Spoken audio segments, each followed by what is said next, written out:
Okay. Hello. Today I am going to talk about argmap and iargmap, which are two new, very fun parser functions.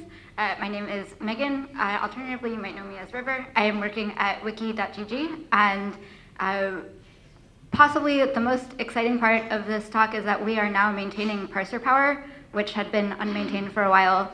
And thanks to a bunch of very helpful contributions from a couple of our community members, Daragon and Untitled, we have made a lot of contributions to ParserPower. And in a couple slides, I'll give you the link to where you can start using it. And in particular, we have added arraymap and arraymap template to ParserPower. So if you have page forms installed just because you want those two parser functions, and that's the only reason you want the extension, you can now use ParserPower instead and get a bunch of other really useful stuff like OR and argmap and iargmap.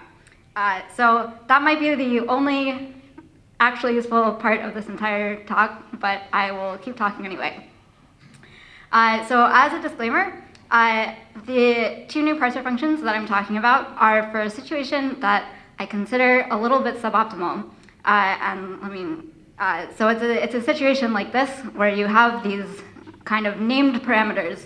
So you have some sort of one-to-many relation, and the page is about your favorite first contact books. I chose First Contact because we're at NASA. And I do recommend all of these books. All of these books are excellent. This talk doubles as science fiction book recommendations. You should read all of those. So you have a one-to-many relation where you have first contact books is an entity. The entity is the type of books. And then there are multiple first contact books in your thing. And how would you input the data? In a lot of cases, it will look something like this, where you have title 1, author 1, series 1. The only one of them is a series, the others are standalone, and this is real data. So, but you have these numbered parameters, and I don't love this. I think there's a lot of better ways that you can put one-to-many data into a single template. But it's quite possible that you made your wiki 10 years ago and you already have tons of templates that are already formatted this way on all of your pages, and it's a huge amount of technical debt, and you're just stuck with this, but you still want to make the template favorite books slightly better, so you might be stuck with this sort of parameter input. And so my goal is to make your life a little bit easier if you're in this specific situation. But I do want to say this disclaimer that this is not an ideal situation.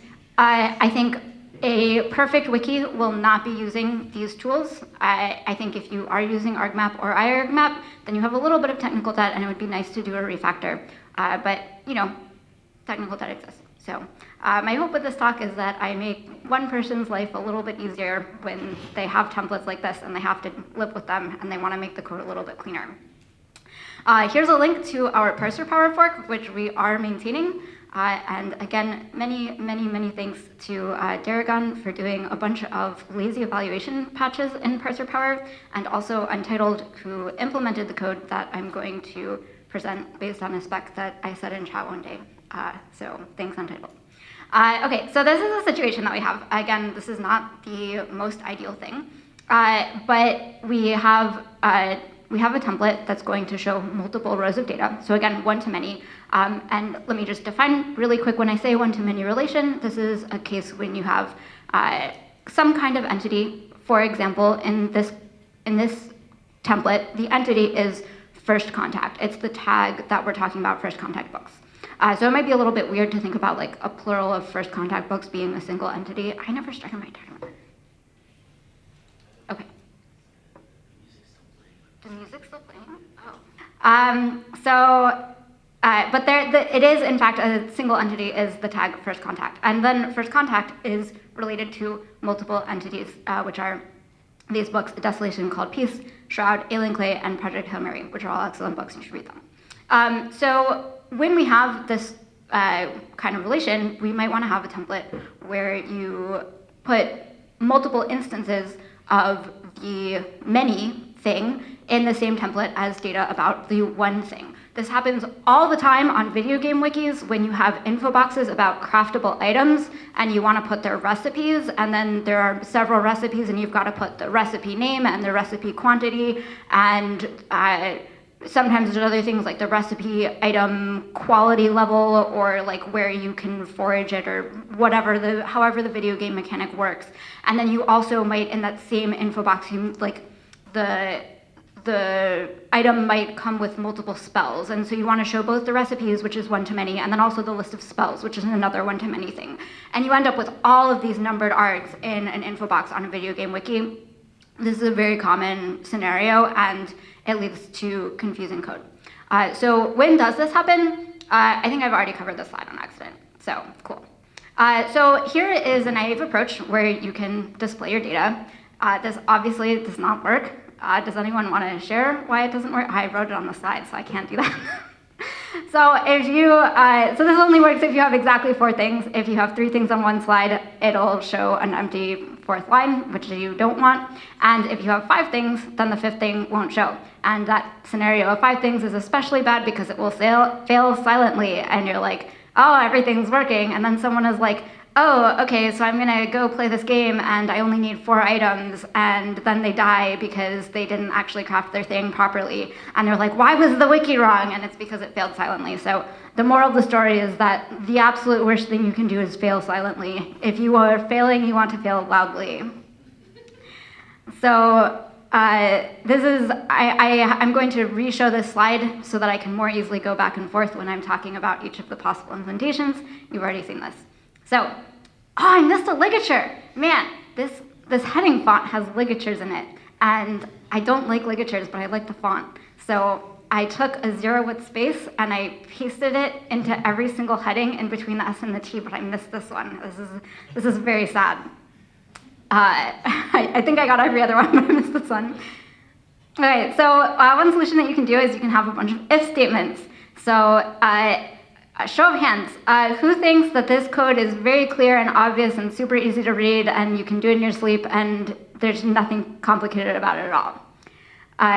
Who thinks that this is a wall of text that you never, ever, ever want to have to go near? Yeah, I'm in the second camp. This is terrible. This is so many braces. And then you'll also notice that this is a table, and so we've got this double exclamation point, which is not a magic word. It's a template that's on the wiki that prints 2 pipes so that I didn't have to do. It saves me 4 curly braces to have that template. And there's a bunch of formatting templates on Wikipedia that I highly recommend copying to your wiki so that you can do table stuff like this, slightly easier. And then also you have the single exclamation point with the new line character after each if statement. So this works, but from our show of hands of me and Ike, it is confusing and no one wants to read this.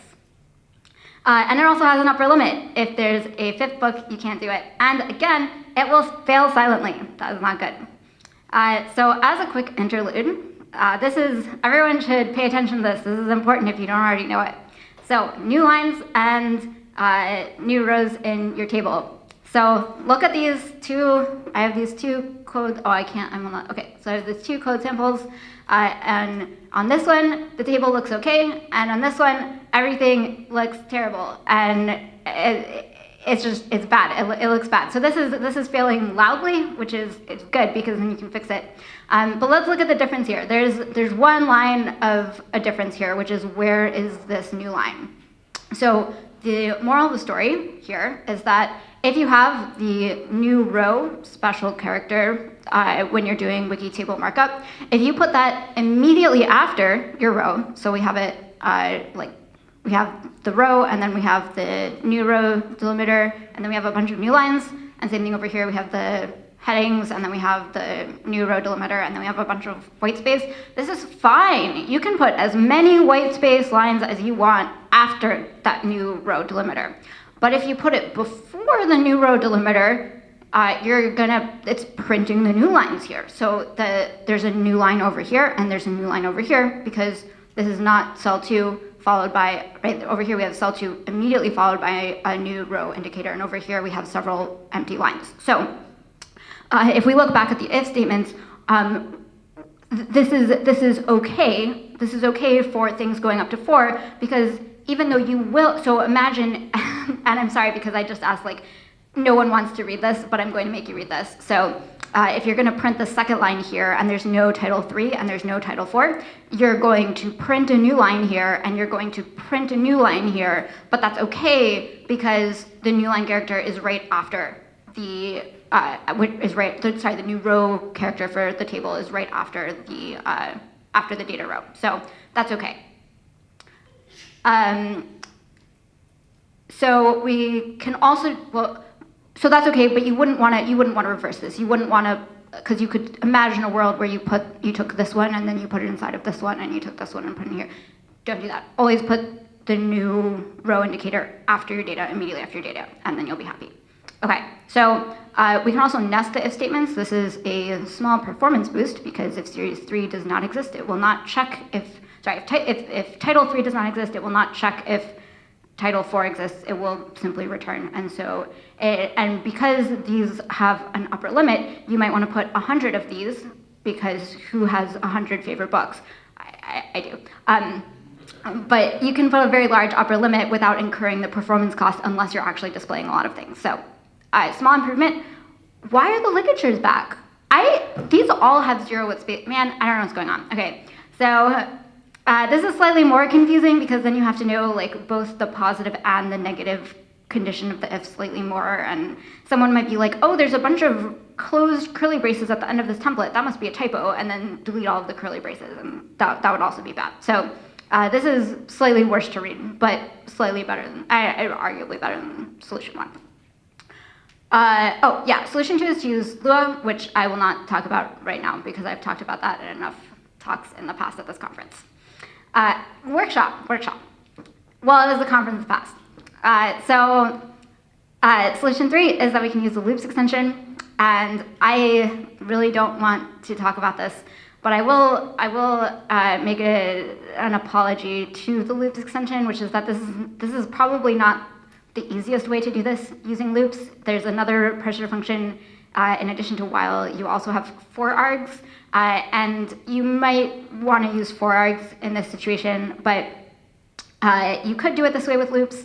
It's terrible. I don't like it. Loops is very powerful if someone is not willing to use Lua, and it is very nice to have the ability to do baby steps where you get slightly more complex stuff going on instead of having to jump all the way into the deep end with Lua. So I appreciate the extension. I also don't want it to be on wikis where I'm responsible for helping everyone with all of the code on the wiki, because then they will write things like this and then I have to read it, and I just don't want to read it.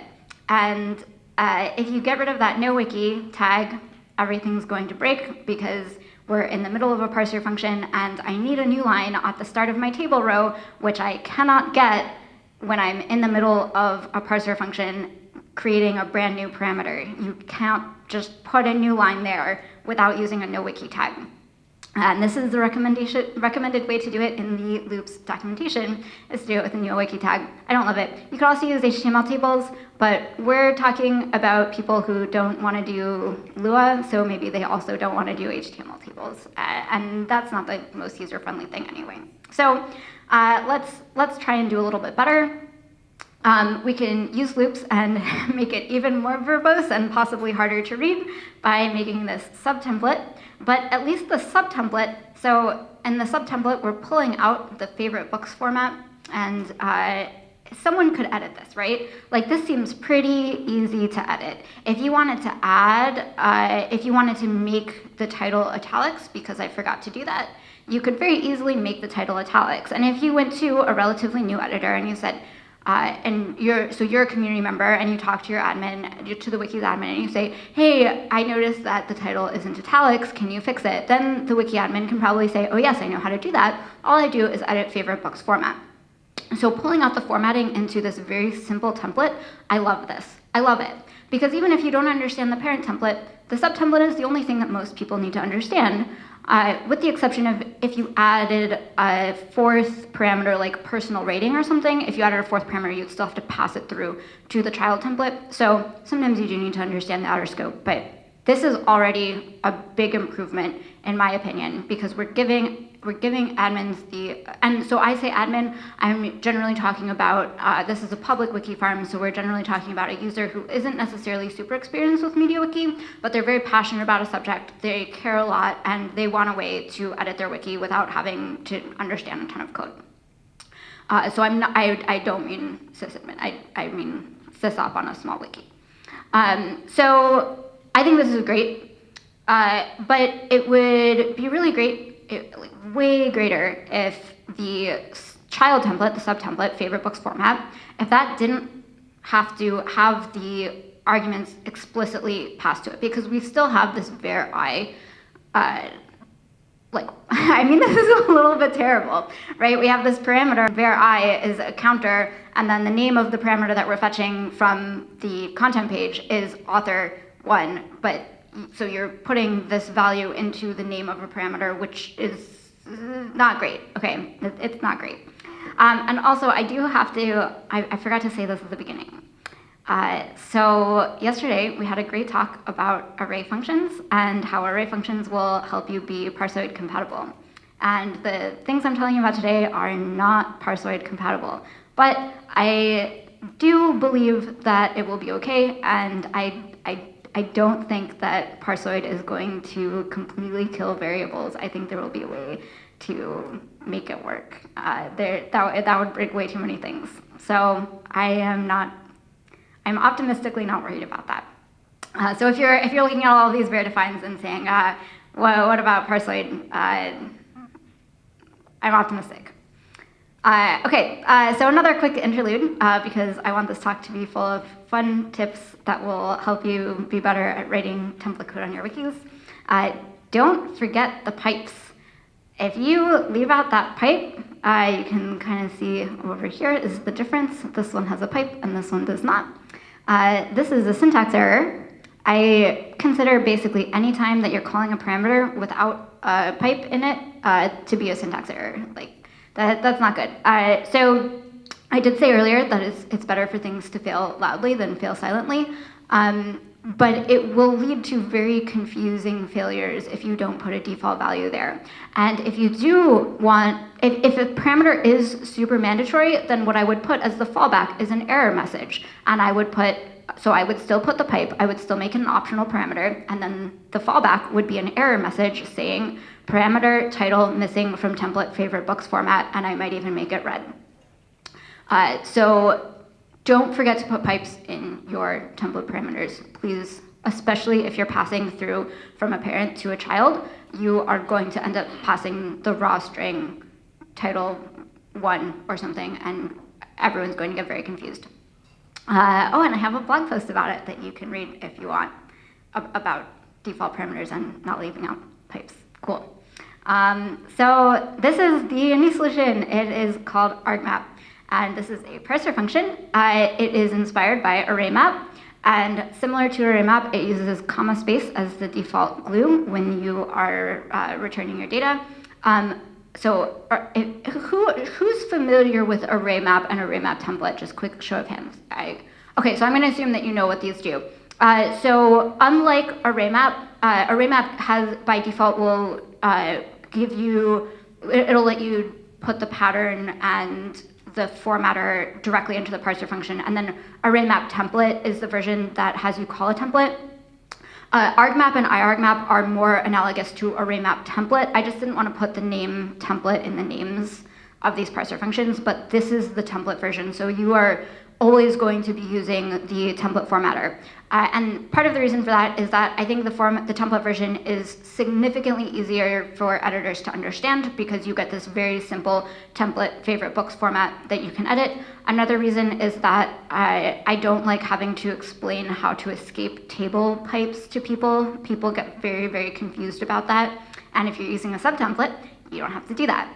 And also because my goal was to generate easier to read code, and if I generated yet another tool where you're putting a bunch of wiki text in line in another formatter, I would have made another tool to make very difficult to read wiki code.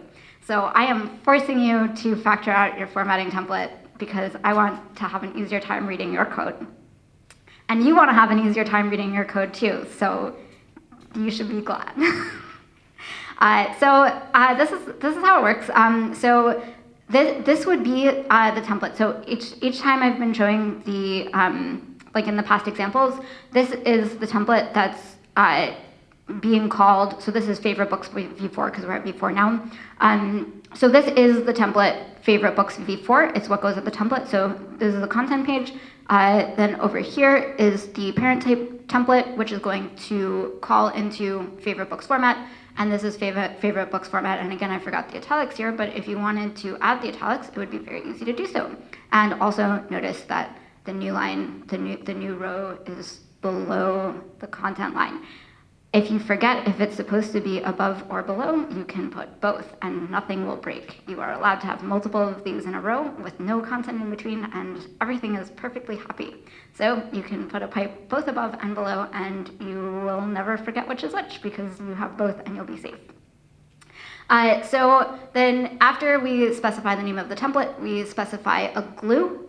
And this is what's going to glue them together. /n is specially recognized by the template to be a new line. I believe that is by the parser function, but not the template. I don't think we have any other escape sequences to get a special character, but you could do you could put comma. We might have /s for a space, but you might have to do no wiki. I don't remember. I'm sorry. But you can check the code at the link earlier in the slide if you want to know, and also we accept pull requests. And then title and author, this is a list of mandatory parameters. So earlier on, we saw that there's only one book with a series, and the reason that I added that column series was to demonstrate that it's okay that series only goes only has one of them. So it will loop over. For these parameters, it'll loop over until one of them is missing. So these are both mandatory. If you wanted to, you could request just title, and then that would be the only mandatory parameter. But I'm saying title and author are both mandatory here. And so what this will do is it will look for title 1, author 1. If so, then it'll display the formatter. Then it'll look for title 2, author 2. If so, it'll display the formatter, title 3, author 3, etc. until they don't exist, and then it exits. So there's a little bit of black magic hand waving involved here, but I think it's a very small amount of code that is hopefully relatively easy to understand, and also it gives you this formatting template that's completely factored out, and the formatting template should be easy to edit, even if nothing else is. So I probably could have scrolled to the screen when I was saying all of that before. So we have the content page, which is the page that I've been showing you over and over again, showing the favorite books. And then this is the template. So the template is going to first open the wiki table, and then it's going to display the header row, and then we have our new row immediately after the header row, and then we have an argmap, and then we close out the template. So again, this template is displaying one-to-many data. So the entity that it's the one is the fact that these are first contact books, which I didn't display any title in the table, but I could have. So this is going to happen once, this is going to happen once, and then this is going to happen many times. And then this is our formatter, which is favorite books format. So these are the parameters that it takes, which again, I've already said, I forgot I had slides for this. So the formatter is the name of the template, and then we have glue, and then we have a list of mandatory parameters. And as I mentioned a little bit earlier, when you have specifically video game data and you're in an info box, there's a chance that you have multiple sets of looping data like this. So in one case, you have a list of ingredients and their quantities. In another case, you have a list of spells. In another case, you have a list of classes that are allowed to use that weapon. And you don't want to get those loops confused with each other because maybe there's 5 ingredients and 2 spells and 20 classes are allowed to use it. So you want to make sure that you're going to the correct number of iterations through this loop each time. So that's why there's a list of mandatory parameters here. It does mean that if you, sometimes if you need to change a set of parameters in the list of mandatory parameters, you might have to go back and edit the parent template, but I think that specificity is needed for the case that you want to use multiple argmaps in the same template, which is fine. You can use argmap multiple times with different parameters in the same template. So iargmap is a little bit similar, but it works for a case where the input is different. Again, input like this could be considered technical debt by default because we have a bunch of unnamed parameters and they are very positional. And this is probably not going to be the easiest thing for your users to understand. But as a real-life example, Wikipedia has a template that does this basic design pattern called redirect. And if you look at redirect, then you have the first parameter is the name of the page that you're on right now, I think. And then it's like, if you want to go to this page, then, or if you want to see the page about the geometric algebra concept, then see rotor mathematics. If you want to, for other uses, see rotation operator disambiguation. So in this redirect template, these two things are the same as each other, and these two things are the same as each other, and they are not named or numbered, they are just ordered. And this is not the recommended way that I might necessarily suggest that you would make this now, but this has been on Wikipedia for a very, very, very, very, very long time and is not about to change. And again, these two parser functions, argmap and iargmap, are designed to make your existing life a little bit easier if you already have code like this. So this helps you out in this situation. So you have a content page that is formatted like so, with these ordered parameters. It's the same code that we saw on the previous page. And then instead of using argmap, we're going to use iargmap. Argmap and iargmap are named that way because of pairs and I-pairs in Lua. It's not a perfect analogy, but it's a close analogy. So that's why they're called that way. And so then this is a different formatting template. And this is how the other formatting template would work. We cannot have any kind of named parameters here because they gave us no names.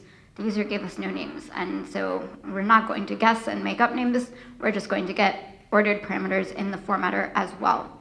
And one situation in which you may want to do something like this is if you have a wiki in multiple languages and you don't want to have an implication that English or whatever the main language of the wiki is somehow better than the other languages, and you would rather use ordered parameters without having to have any text there.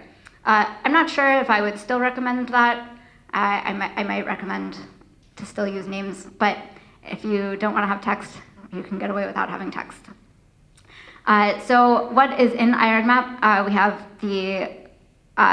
the content page is, I already talked about that slide. Okay, the parameters that we have is, again, we have a formatter template, and then the modulo, which is the number of parameters that we want to grab each iteration. So if we're saying like if we expect to have 3 pieces of data for each thing, title, author, series are the 3 things, then it's going to be mod 3. So 1, 2, 3, go to the first one, 4, 5, 6, go to the next one, 7, 8, 9, go to the next one.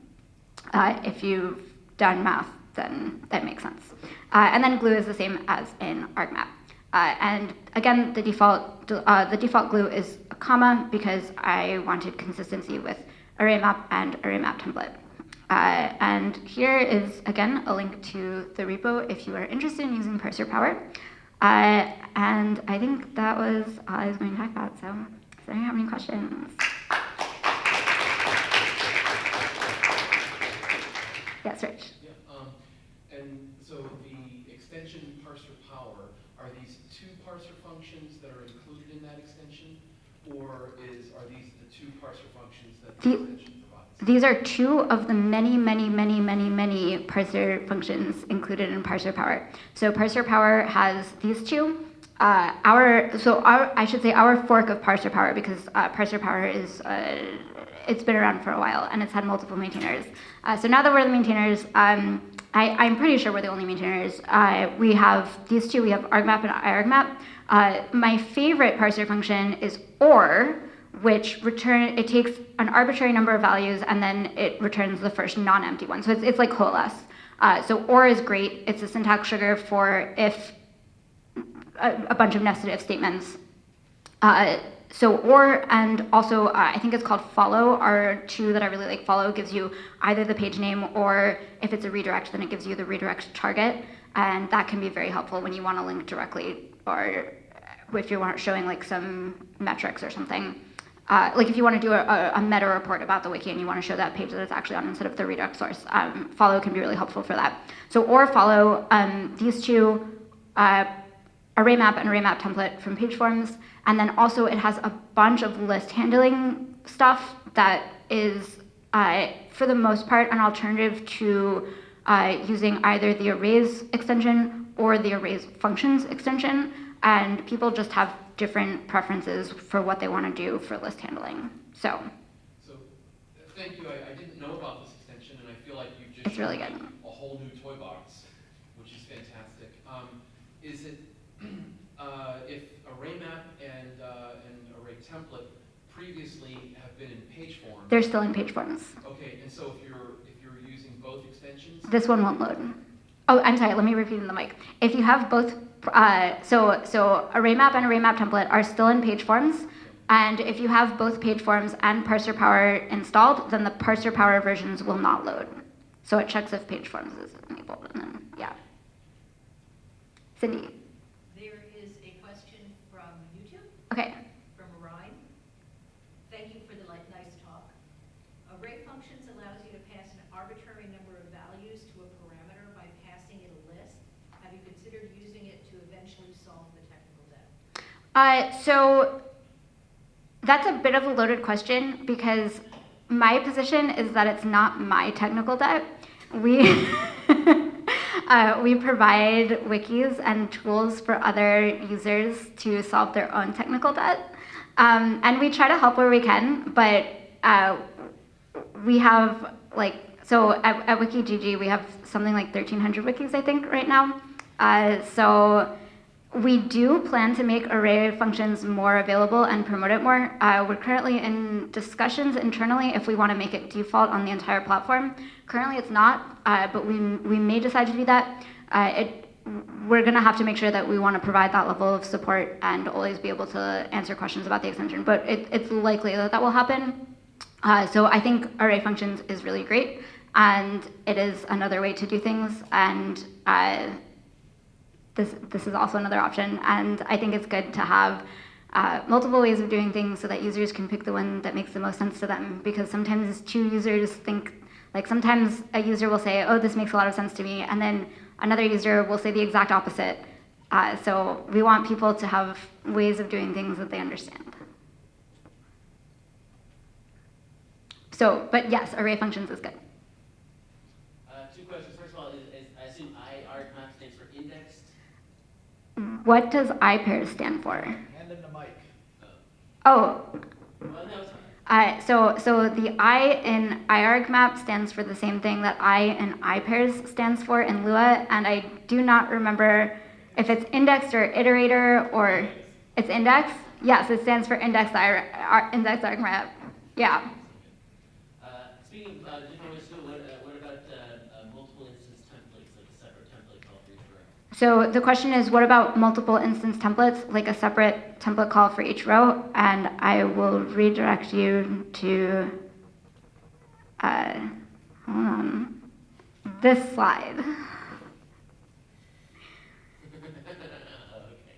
So yes, I do think multi-instance subtemplates are better.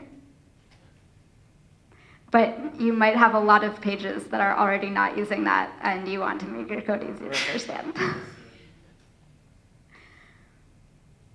Okay, thanks everyone.